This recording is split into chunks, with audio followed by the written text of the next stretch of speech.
사도신경으로 신앙 고백드립니다. 나는 전능하신 아버지 하나님 천지의 창조주를 믿습니다. 나는 그의 유일하신 아들 우리 주 예수 그리스도를 믿습니다. 그는 성령으로 잉태되어 동정녀 마리아에게서 나시고 본디오 빌라도에게 고난을 받아 십자가에 못 박혀 죽으시고 장사된 지 사흘 만에 죽은 자 가운데서 다시 살아나셨으며 하늘에 오르시어 전능하신 아버지 하나님 우편에 앉아 계시다가 거기로부터 살아있는 자와 죽은 자를 심판하러 오십니다. 나는 성령을 믿으며 거룩한 공교회와 성도의 교제와 죄를 용서받는 것과 몸의 부활과 영생을 믿습니다. 아멘. 우리 찬송가 623장 부르겠습니다. 주님의 시간에 아름답게 모든 것 변하리. 주님 나의 갈 길을 인도하여 주시니 주의 뜻을 따라서 살리라.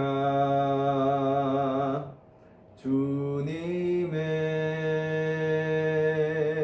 시간에 아름답게 모든 것 변하리. 나의 정성 다하여 주를 찬송하오니 주의 뜻을 이루어 주소서. 아멘.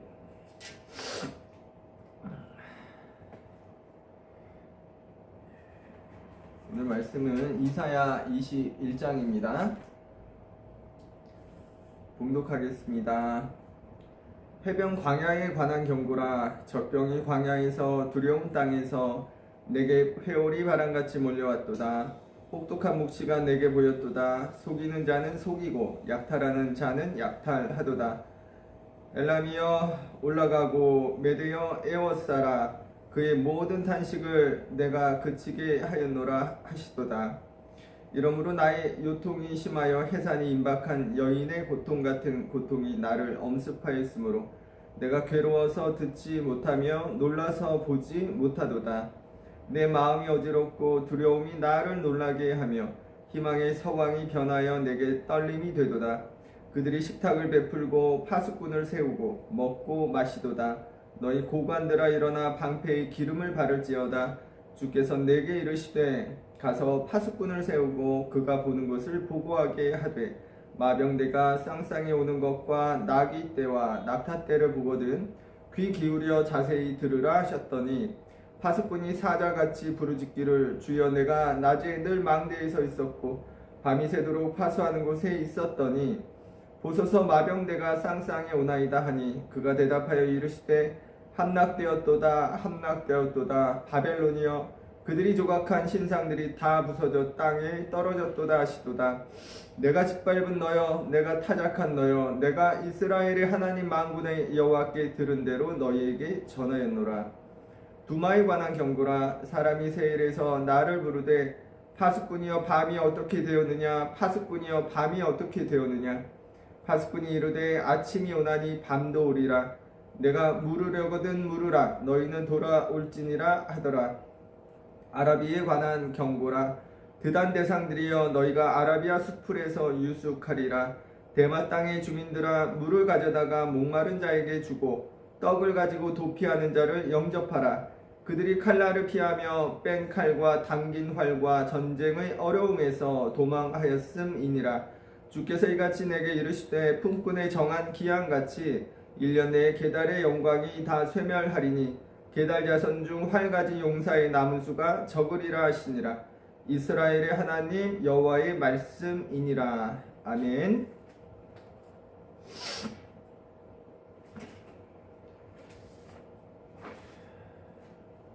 예, 오늘 본문은 바벨론 멸망에 관한 내용입니다.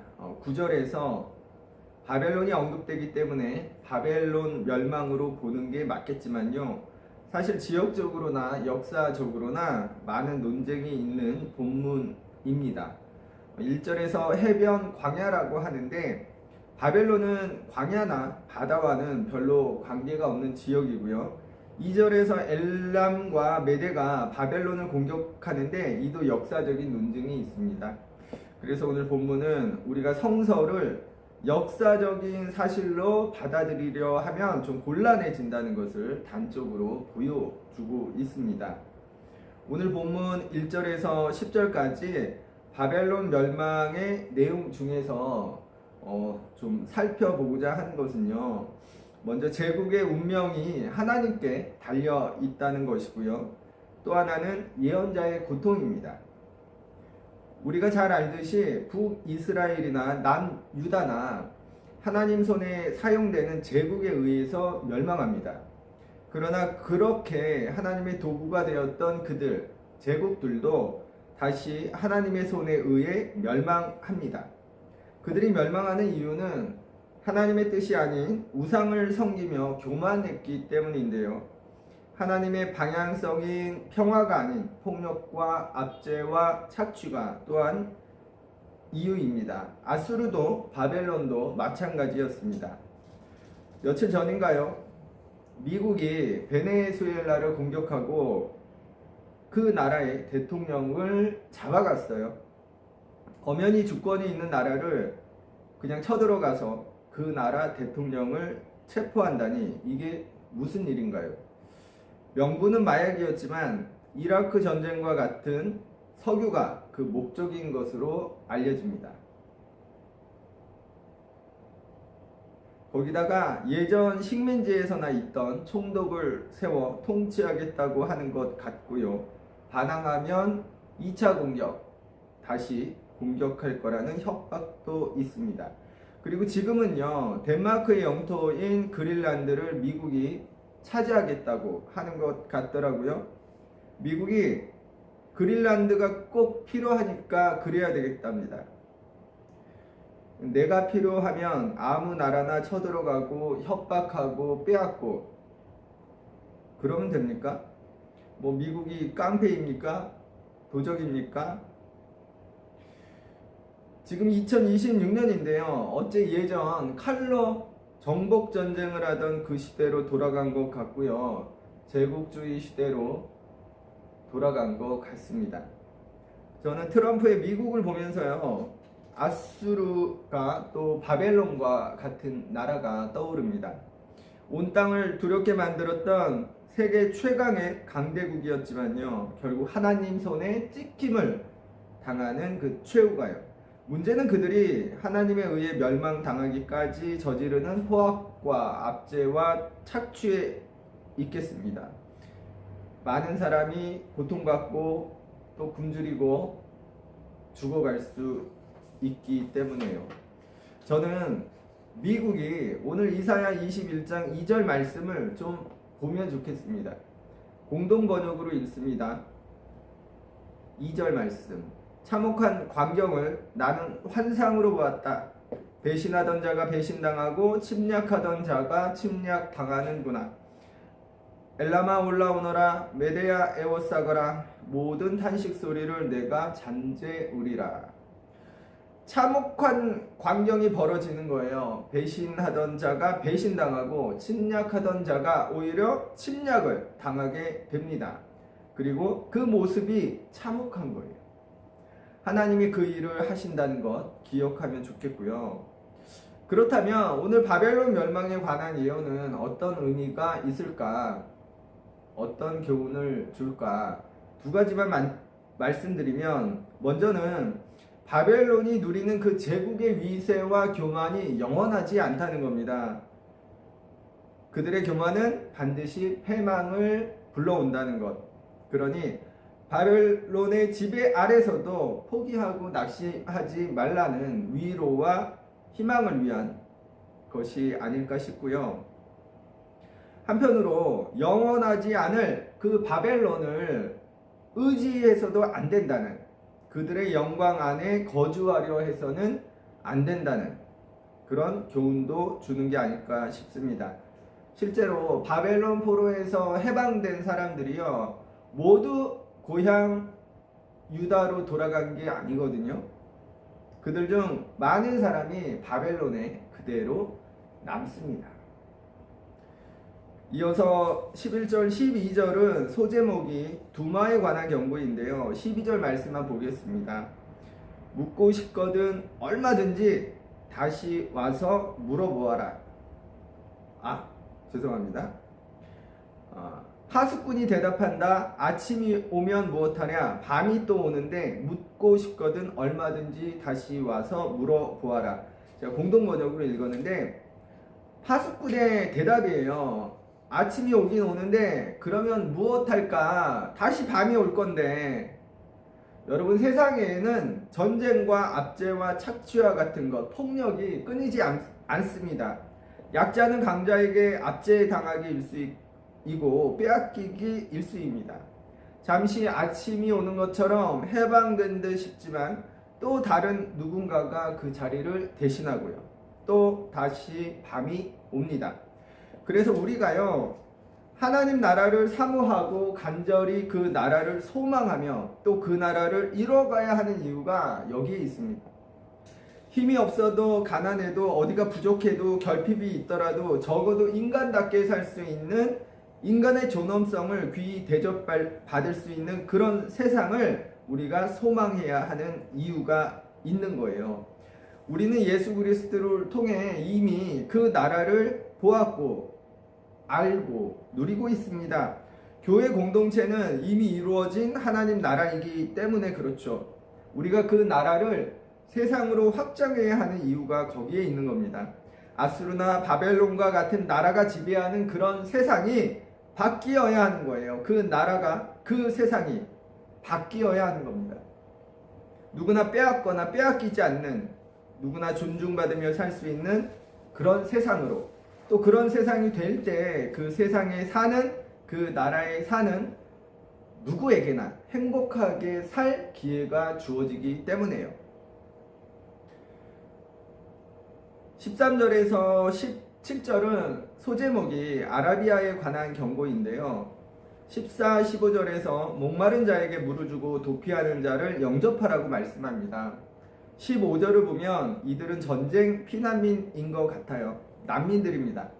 이들을 도와주라는 말씀인데, 그런데 이들을 도와주라고 했던 사람들요, 14절에서 데마 땅의 주민들로 소개되는 이들이 17절에 게달 자손이거든요.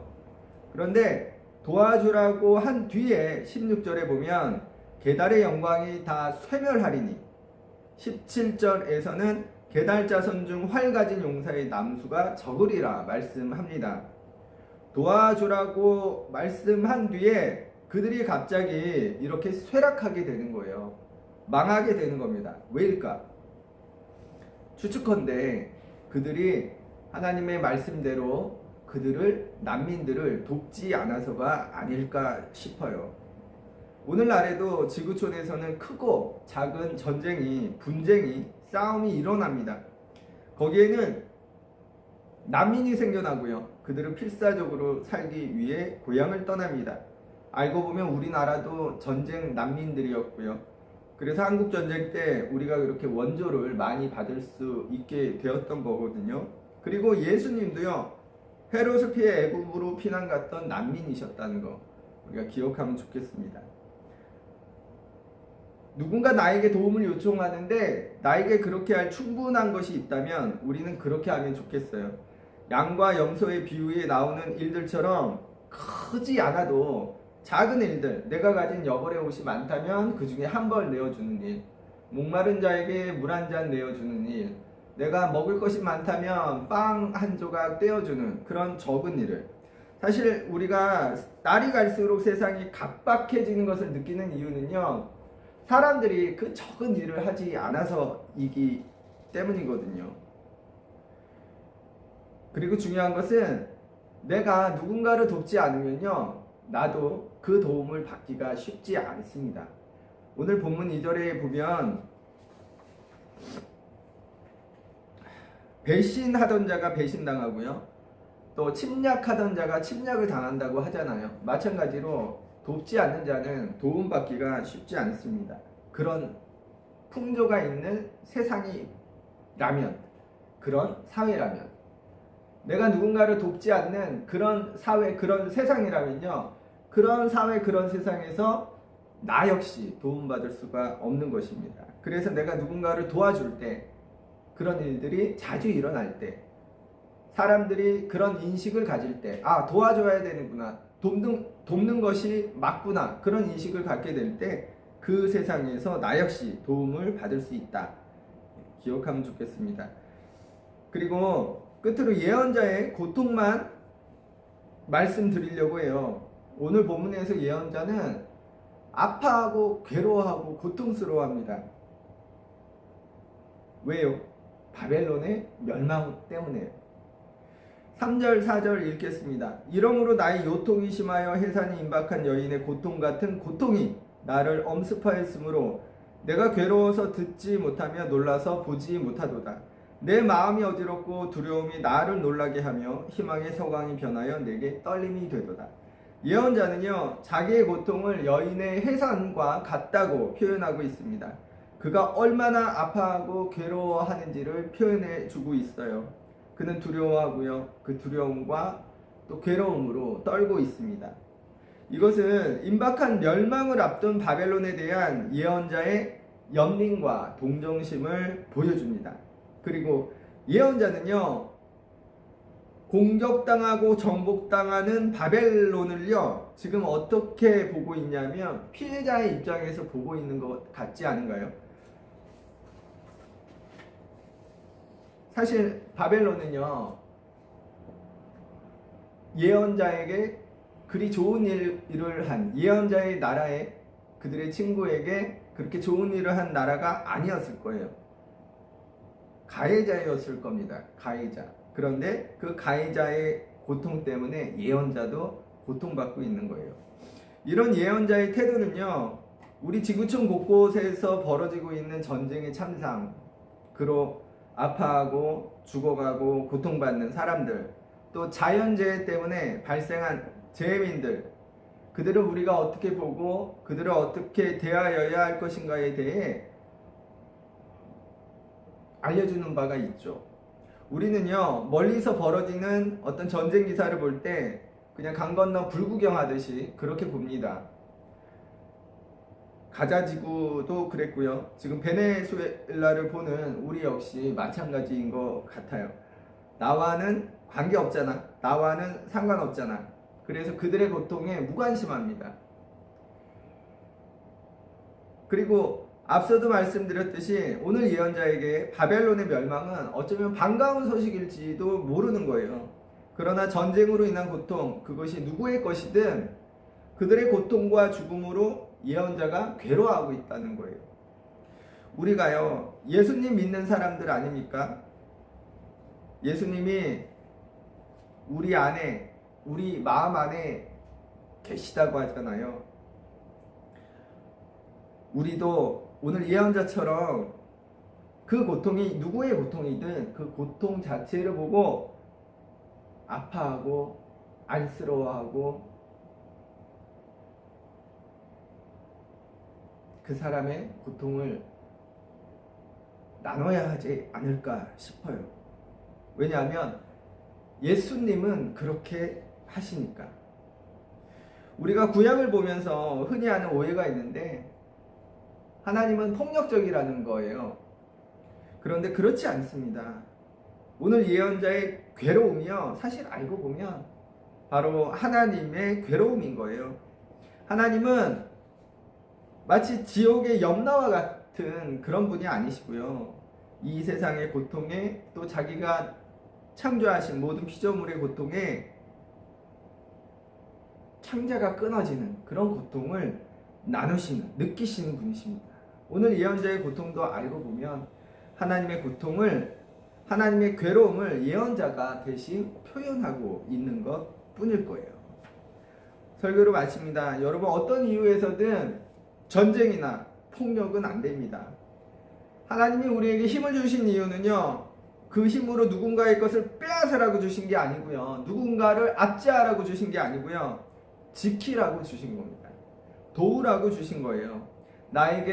우리에게 힘이 있다면 무언가를 지키기 위해서 사용하고 또 돕는데 사용하시기 바라고요. 누군가 도움이 필요한 사람들을 우리가 돕지 않으면 나도 필요할 때 그 도움받기가 어렵다는 것, 그런 사회가 된다면 기억하면 좋겠습니다. 그리고 끝으로 오늘 예언자의 고통과 괴로움을 기억하면 좋겠어요. 전쟁이든 재난이든 재해든 무엇으로든 타인의 고통에 우리는 민감할 필요가 있습니다. 예수를 믿으니까, 그분은 그렇게 하실 거니까 우리 역시 그렇게 살아가면 좋겠습니다. 기도하겠습니다. 기도하시고 주기도문으로 예배를 마치겠습니다. 하나님, 오늘 이사야 21장을 통해 예언자의 고통을 봅니다. 그가 흘리는 눈물을 봅니다.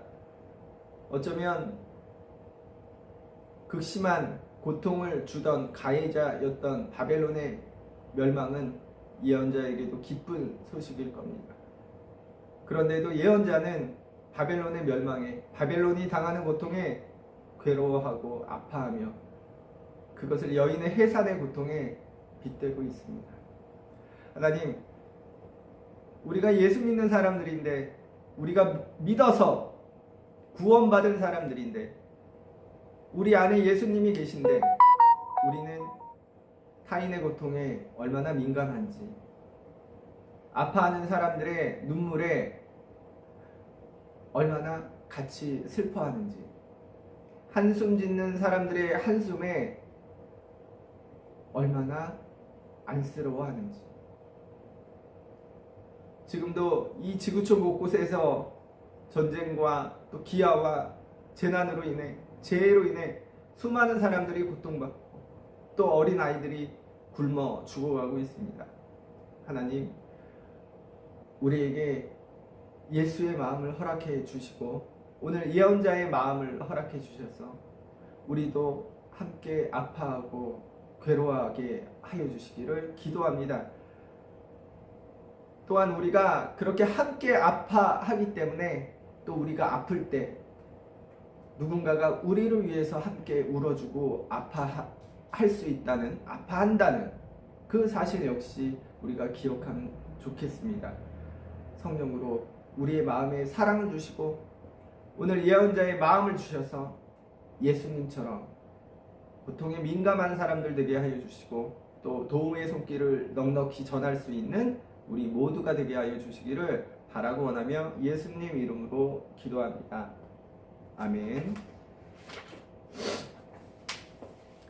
하늘에 계신 우리 아버지, 아버지의 이름을 거룩하게 하시며 아버지의 나라가 오게 하시며 아버지의 뜻이 하늘에서와 같이 땅에서도 이루어지게 하소서.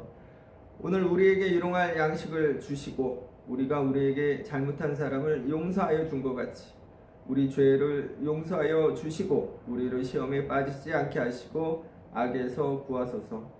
나라와 권능과 영광이 영원히 아버지의 것입니다. 아멘.